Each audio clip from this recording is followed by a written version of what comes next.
হরে কৃষ্ণা হরি বল রাধে রাধে।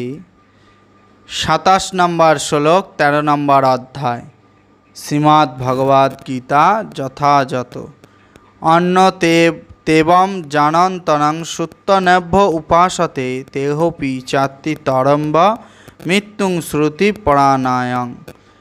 অন্য কেউ কেউ এভাবেই না জেনে অন্যদের কাছ থেকে শ্রবণ করে উপাসনা করেন, তারাও শ্রবণ পরায়ণ হয়ে মৃত্যুবরণ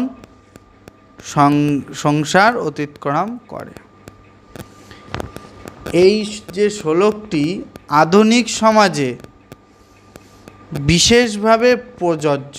এই যে শ্লোকটির কথা আমি এখন পাঠ করছি, কারণ বর্তমান সমাজে বাস্তবিক পক্ষে পারমার্থিক বিষয়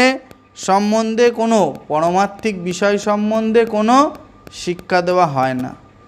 মানে বর্তমান যে সময় আমাদের গুরুকুলের অভাব, আমরা ইংলিশ পড়তে ব্যস্ত থাকি কিন্তু ধর্ম শিক্ষা আমাদের দেওয়া হয় না, যার ফলে আমরা জানতে পারি না পারমার্থিক আত্মা এই পথ সম্বন্ধে আমরা জানতে পারি না। তাই এই শ্লোকটা এই বাস্তব সমাজে বর্তমান সময়ে খুব প্রয়োজন। দেখা হচ্ছে পরের ভিডিওতে। হরি বল।